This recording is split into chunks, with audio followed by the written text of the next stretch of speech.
तिब्बत की ओर से अचानक बाढ़ ने रसुआ जिले में भारी तबाही मचाई है।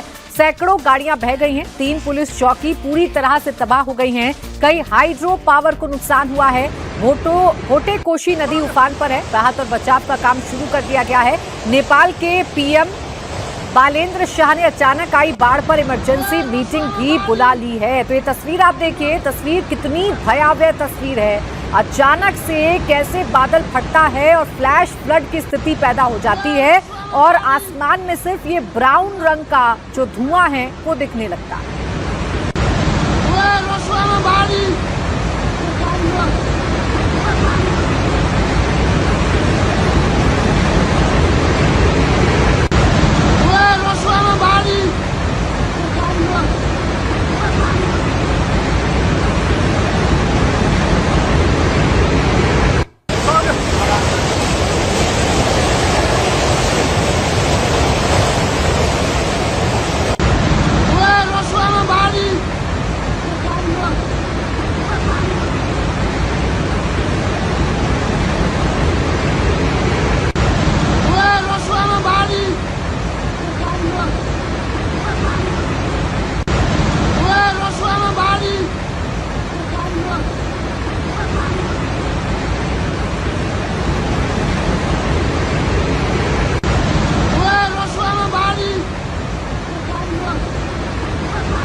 ये मंजर कितना डरावना है, ये मंजर कितना भयावह है। देखिए जो इसकी जद में घर आए हैं, जो इसकी जद में इमारतें आई हैं, कैसे ताश के पत्तों की तरह ढह गई हैं। दरअसल बादल फटने से अचानक फ्लैश फ्लड आया और जब फ्लैश फ्लड आता है तो बहुत तेजी के साथ पानी मलबे के साथ नीचे आता है, बड़े बड़े बोल्डर्स के साथ नीचे आता है। पूरा का पूरा जो पहाड़ का हिस्सा है वो नीचे की तरफ बहने लगता है, जिसकी वजह से भारी तबाही मचती है। देखिए थोड़ी देर के लिए तो ऐसा लगा कि इस पूरे इलाके को फ्लैश फ्लड ने अपनी चपेट में ले लिया है, क्योंकि कुछ दिख नहीं रहा था।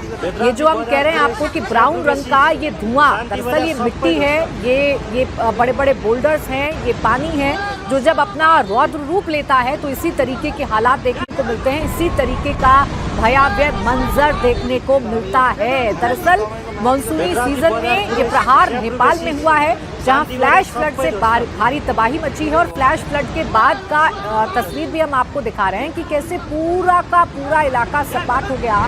ये जो फ्लैश फ्लड है ये सब कुछ अपने साथ बहा कर ले गया, पूरे के पूरे इलाके को समतल कर दिया।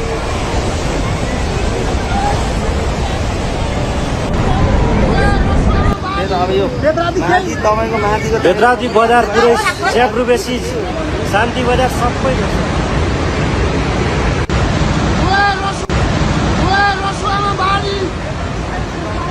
बेतराजी बजार पुरै स्याब्रु बेसी शान्ति बजार सबै ध्वस्त।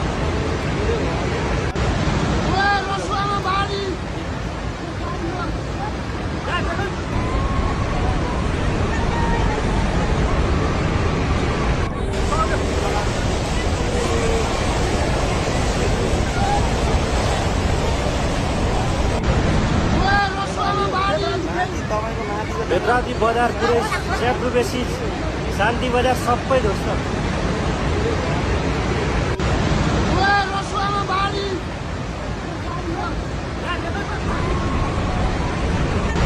तो नेपाल के रसुआ से दिल दहला देने वाली तस्वीर सामने आई है और जानकारी ये है कि इस भयावह मंजर के बाद अब इस इलाके का काठमांडू से संपर्क भी टूट गया है। वहां के प्रधानमंत्री अब आपातकालीन बैठक कर रहे हैं और हालातों पर नजर बनाए हुए हैं। कोशिश की जा रही है कि लोगों को अगर वहां फंसे हुए हैं तो उनका रेस्क्यू भी किया जाए। अभय पाराशर मेरे सहयोगी जुड़ गए फोन लाइन पर। अभय बताइए क्या जानकारी इस हादसे को लेकर आपके पास है? देखिए प्राची, अभी जो जानकारी मिली है, नेपाल के रसवागढ़ी का एक टिमुरा इलाका पड़ता है, जहां पर आज नेपाल के लोकल समय के हिसाब से सुबह लगभग 9 बजे के आसपास काफी तेज रफ्तार में ये बाढ़ आई है। और अभी जो जानकारी मिल रही है, जो हमारे वहां पर लोगों से जो बातचीत हो पाई है, लगभग 1000 के आसपास लोगों के बहने की खबर इसमें है। हालांकि नेपाल सरकार की तरफ से आधिकारिक पुष्टि अभी इसकी नहीं हुई है। राहत बचाव का काम लगातार चल रहा है। सुबह लगभग 9 बजे का समय था नेपाल का। उसी दौरान ये जो इलाका है ये चाइना बॉर्डर से जुड़ा हुआ इलाका है और वहां पर काफी तेज रफ्तार में अचानक से बाढ़ आई और उसके बाद वहां पर काफी घर थे, उनके भी बहने की खबर है। लगभग 1000 लोगों के लापता जानकारी जो शुरुआती तौर पर मिल पा रही है। चाइना बॉर्डर से जुड़ा हुआ रसुआ का ये इलाका है जिसे रसुआ गढ़ी भी कहा जाता है। रसुआ के तिमुरे इलाके की ये घटना है सुबह 9 बजे के लगभग और फिलहाल वहां पर राहत बचाव का काम जारी है। काठमांडू से जो रास्ता इसका डायरेक्ट कनेक्ट होता था, बताया जा रहा है कि वो कट गया है। इस वजह से राहत बचाव की जो सामग्री है उसको पहुंचाने में समय वहां पर लग रहा है। हालांकि नेपाल ठीक है अभय, बड़ी जानकारी आप दे रहे हैं कि अभी जानकारी ये मिल रही है कि 1000 लोग इस फ्लैश फ्लड में बह गए। हालांकि आधिकारिक पुष्टि होना अभी बाकी है। साथ ही साथ जितनी इमारतें थी वो सारी की सारी बह गई हैं, जैसा हम तस्वीरों को देखकर भी समझ सकते हैं। शुक्रिया आपका अभय तमाम जानकारी के लिए। मेरे सहयोगी नीतीश चंद्र इस वक्त हमारे साथ जुड़ गए हैं, सीधा उन्हीं के पास चलते हैं। नीतीश, आपके पास क्या जानकारी मिल रही है? अभय जैसा बता रहे थे कि 1000 लोग बह गए हैं, लापता हैं, रेस्क्यू ऑपरेशन अभी चल रहा है मौके पर।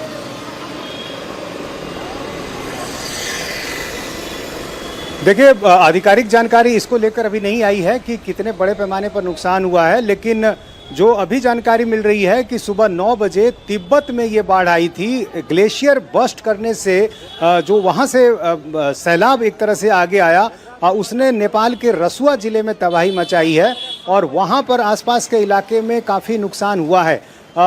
अभी आकलन किया जा रहा है कि कितने बड़े पैमाने पर नुकसान हुआ है, लेकिन नेपाल पुलिस की तरफ से और आधिकारिक तौर पर जो जानकारी दी गई है उसमें लोगों से आसपास के जो ज़िले हैं वहाँ सतर्क रहने को कहा गया है। उस रास्ते जाने वाली जो सड़कें हैं उनको बंद कर दिया गया है ताकि उधर कोई आवाजाही ज़्यादा ना हो। और जो पुलिस कैंप कार्यालय हैं, 3 ऐसे कार्यालय हैं, उनको नुकसान हुआ है। इसके अलावा आसपास की जो बाजार हैं, दुकानें हैं, वहाँ भी नुकसान हुआ है। तो अभी मोटे तौर पर आकलन किया जा रहा है, लेकिन बिल्कुल नीतीश, देखिए नुकसान तो बड़ा होगा। जो तस्वीरें आ रही हैं वो बड़ी भयावह हैं। पूरी की पूरी घाटी धुएं के गुब्बार से भर जाती है और तेज फ्लैश फ्लड आता है और हम देख रहे हैं जितनी इमारतें इसकी जद में आ रही थी वो ताश के पत्तों की तरह बह जाती हैं। तो नुकसान ज्यादा हुआ होगा। अब इस नुकसान का आंकलन किया जा रहा है। साथ ही साथ लोगों को भी ये कहा जा रहा है कि सतर्क रहें, इस इलाके में ना जाएं, यहाँ से आवाजाही ना करें, क्योंकि ऐसे एरिया बड़े रिस्की हो जाते हैं। दोबारा से फ्लैश फ्लड आने की जो गुंजाइश है वो रहती है। शुक्रिया आपका नीतीश तमाम जानकारी के लिए। अब बात करेंगे देश भर में छात्रों के प्रोटेस्ट की। पेपर लीक और नौकरी चोरी से स्टूडेंट त्रस्त हैं, फिर भी एग्जाम का सिस्टम है कि दुरुस्त नहीं होता। अब महाराष्ट्र से पेपर लीक का बड़ा मामला सामने आ गया है। पेपर लीक होने के बाद महाराष्ट्र लोक सेवा आयोग की ड्रग इंस्पेक्टर परीक्षा को रद्द कर दिया गया है। इस मामले में शरद पवार गुट के नेता और विधायक रोहित पवार ने आयोग पर गंभीर सवाल उठाए हैं। रोहित पवार ने दावा किया कि ड्रग इंस्पेक्टर परीक्षा के पेपर 44 लाख रुपए में बेचे गए थे। रोहित पवार ने आयोग से मामले की जांच रिपोर्ट सार्वजनिक करने की मांग की है। साथ ही उन्होंने इस गड़बड़ी को लेकर आयोग के अध्यक्ष से इस्तीफे की मांग की है। महाराष्ट्र लोक सेवा आयोग ने फैसला 22 मार्च 2026 को हुई स्क्रीनिंग परीक्षा में गड़बड़ी की शिकायतों के बाद की गई शुरुआती जांच के आधार पर ले लिया है। महाराष्ट्र में ड्रग इंस्पेक्टर का पेपर था जिसमें गड़बड़ी के बाद, पेपर लीक की घटना के बाद इस पेपर को रद्द कर दिया गया है और इस मसले पर अब महाराष्ट्र में विपक्ष एक्टिव हो गया है। शरद गुट के नेता रोहित पवार सरकार पर हमलावर हैं। आयोग के अध्यक्ष का इस्तीफा रोहित पवार मांग रहे हैं, तो साथ ही साथ इस गड़बड़ी को लेकर सरकार से सवाल पूछ रहे हैं।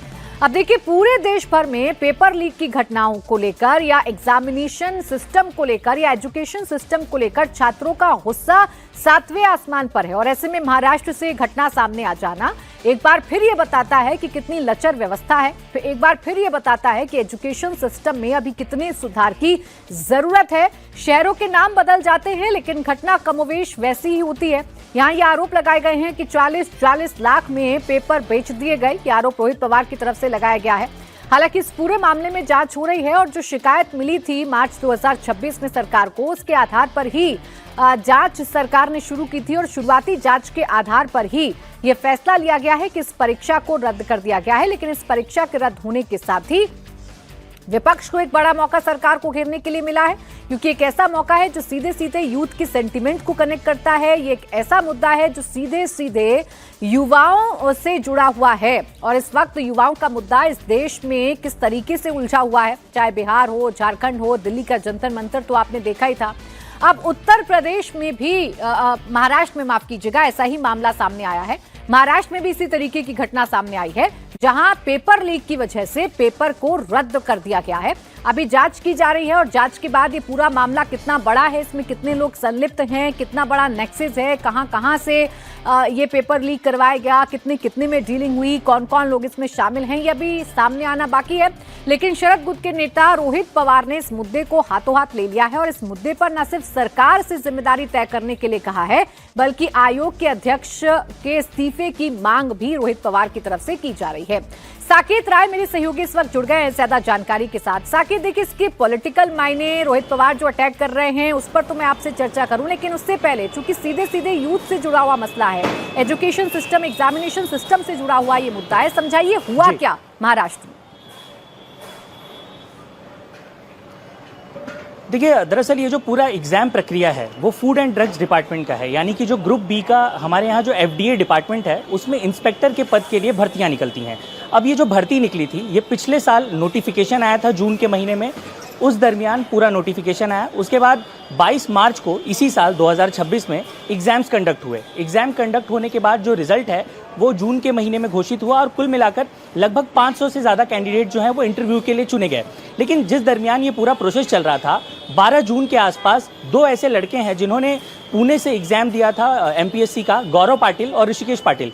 इन दोनों ने FDA कमिश्नर के पास और इसके अलावा MPSC में एक शिकायत दर्ज कराई और उन्होंने कहा कि हमारे पास एग्जाम से पहले कुछ नोटिफिकेशंस और कुछ एग्जाम से जुड़े हुए ऐसे क्वेश्चंस आए थे जो कि लीक हो गए थे। और जब ये इन्फॉर्मेशन MPSC के पास आई तो सबसे पहले उन्होंने भी बहुत ज़्यादा इसे सीरियसली नहीं लिया, क्योंकि उस वक्त ये बात ज़्यादा पता नहीं चल पा रही थी कि क्या सच में पेपर लीक हुए हैं या फिर केवल जिस तरीके से दावा किया जाता है उसी प्रकार का पेपर लीक है। तो एक तरफ MPSC के पास ये मामला गया, दूसरी तरफ FDA के पास। FDA ने कह दिया कि एग्जाम्स हम कंडक्ट नहीं करते, MPSC कंडक्ट करता है। तो MPSC को जब इस पूरे मामले की जानकारी मिली तो उन्होंने पूरे मामले को ध्यान से समझते हुए मुंबई पुलिस के क्राइम ब्रांच के पास एक शिकायत दर्ज कराई। अब मुंबई पुलिस की क्राइम ब्रांच ने जो अपना आह्वान दिया है, यानी कि जो एक पूरी इन्वेस्टिगेशन के बाद जो जानकारी निकलकर सामने आई है, उसमें क्राइम ब्रांच ने बताया है कि पेपर लीक नहीं हुआ, बल्कि किसी एक स्टूडेंट के पास ये पेपर जो है उसके कुछ कॉपीज उसमें गए हैं, कुछ एग्जाम मटेरियल्स उसके पास हैं जिसका फायदा उसे पहुंचा है। अब चूंकि इस मामले में एक बच्चे के पास अगर ये पहुंच गया है तो ऐसे में ये नहीं कहा जा सकता कि कितने लोगों के पास गया है।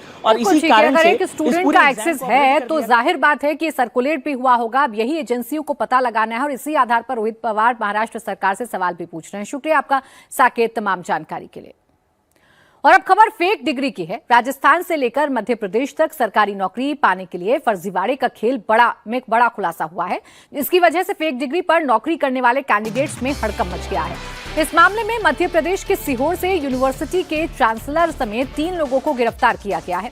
शारीरिक शिक्षक भर्ती परीक्षा 2022 से जुड़े फर्जी BPEd डिग्री मामले में ये गिरफ्तारी हुई है।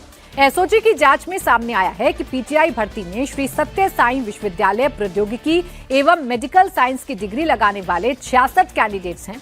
इनमें से ज्यादातर डिग्रियां बैकडेट में जारी होने की बात सामने आई है।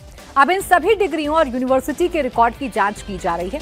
जांच के दौरान विश्वविद्यालय से जुड़े रिकॉर्ड और कंप्यूटर डेटा जब्त किए गए हैं।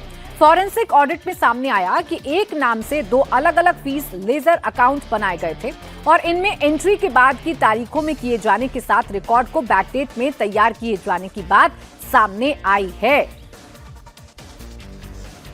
मध्य प्रदेश की राजधानी भोपाल से सटे सीहोर जिले में एक निजी विश्वविद्यालय की फर्जी BPEd की डिग्री के जरिए राजस्थान में सरकारी नौकरी हासिल करने का सनसनीखेज मामला सामने आया है और सनसनीखेज मामले का खुलासा किया है राजस्थान की एसओजी ने, जिसने बीते दिनों एक बड़ी कार्रवाई करते हुए इसी निजी विश्वविद्यालय, जिसके बाहर इस वक्त इंडिया टीवी की टीम यहां पर मौजूद है, उसके कुलपति समेत 2 लोगों को गिरफ्तार किया है। 7 महीने लंबी चली कार्रवाई के बाद ये गिरफ्तारी हुई है। दरअसल मामला 2022 की राजस्थान शारीरिक शिक्षा भर्ती परीक्षा से जुड़ा हुआ है, जिसमें जब जांच की इस पूरे एसओजी ने तब पता चला कि दरअसल जो वहां का चुना हुआ अभ्यर्थी है उसने अपनी जगह एक डमी अभ्यर्थी बिठाकर न केवल परीक्षा पास की बल्कि उसके द्वारा जो मार्कशीट दी गई थी वो फर्जी BPEd की डिग्री की थी और बैकडेट में जारी होने का उसका साफ पता चल रहा था, जिसके बाद बाद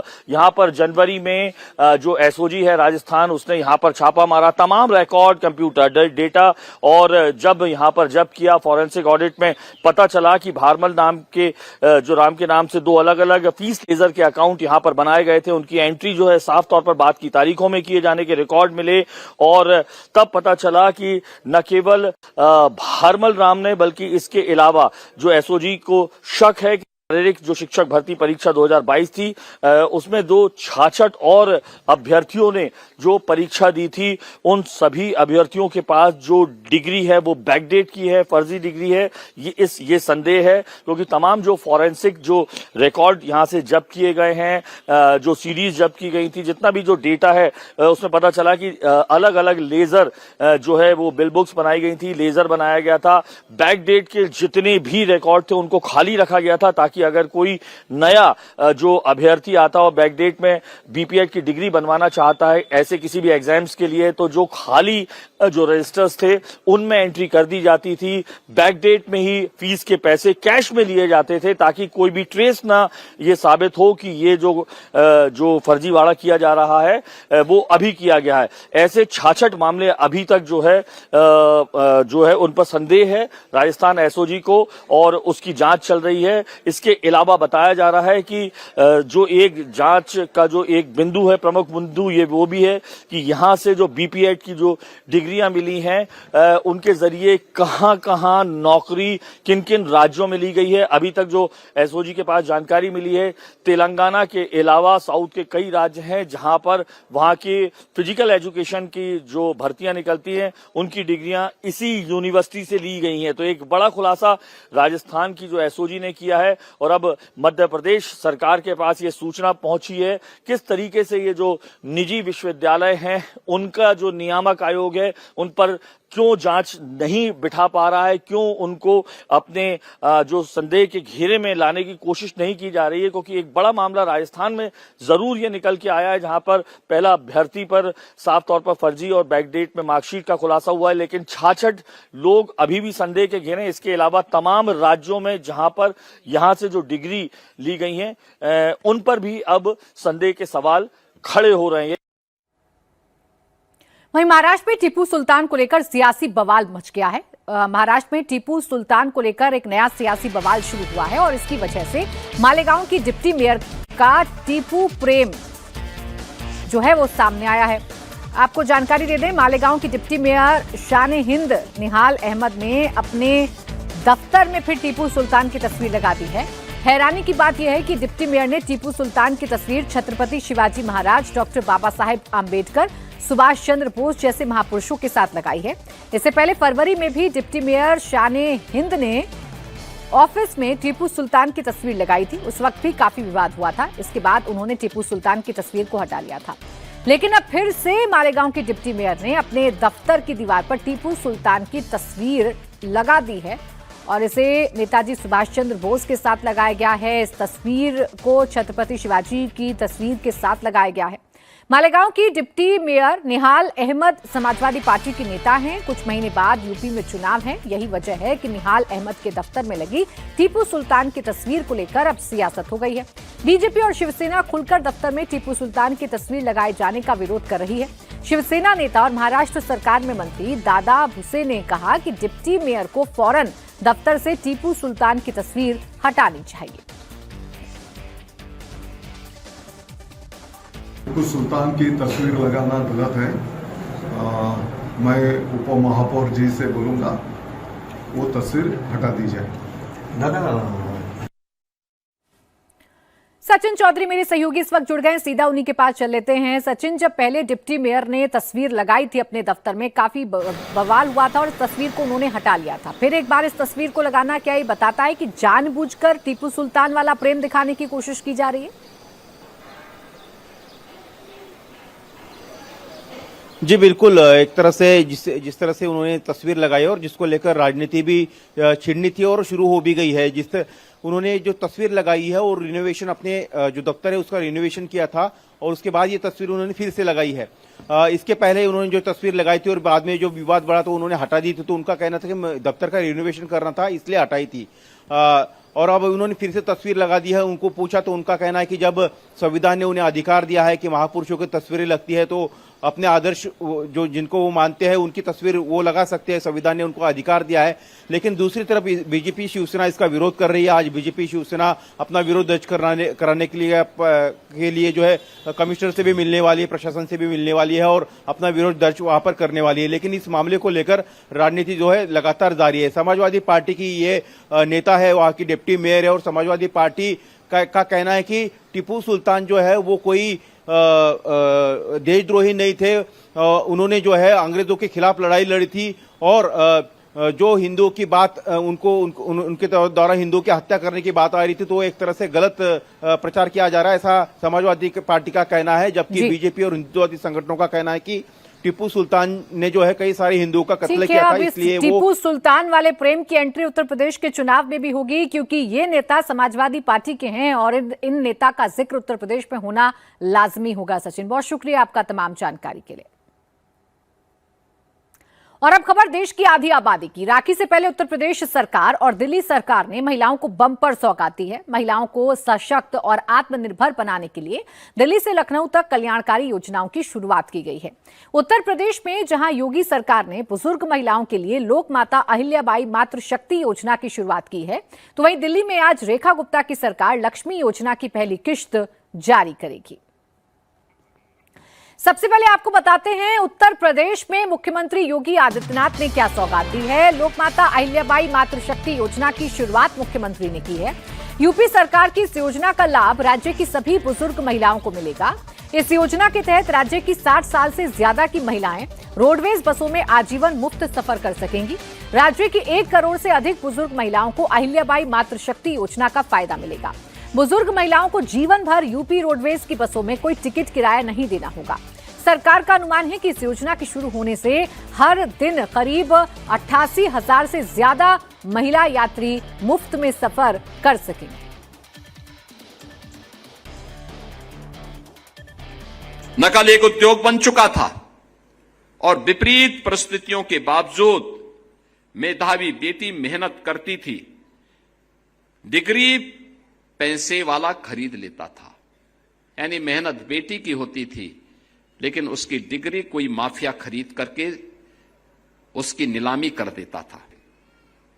बेटी सिर्फ बस पकड़ने से नहीं, सपना देखने से डरती थी। आप उसे एक भावना के तौर पे न देखें, उसे केवल हम इन्हें माने कि एक होती थी, बल्कि वह एक पूरे अर्थशास्त्र के रूप में भी अगर आप उसको देखें, जब आधी आबादी घर पर बैठ जाएगी, उत्तर प्रदेश को बीमारू होना ही था। उत्तर प्रदेश के बाद अब राजधानी दिल्ली की बात भी आपको बताती हूं, जहां आज लक्ष्मी योजना की पहली किश्त जारी होगी। महिलाओं को आर्थिक रूप से आत्मनिर्भर बनाने के लिए शुरू की गई इस योजना के तहत हर महीने 2500 रुपए महिलाओं को दिए जाएंगे। इस योजना के लिए दिल्ली में रहने वाली 6 लाख से ज्यादा महिलाओं ने आवेदन किया है। इस योजना का फायदा 21 से 60 साल तक की उम्र की महिलाओं को मिलेगा। 1 सितंबर को लाभार्थी महिलाओं के खाते में सीधे पैसे आएंगे। इस मौके पर तालकटोरा स्टेडियम में अलग अलग इलाकों से बड़ी संख्या में महिलाएं पहुंची हैं।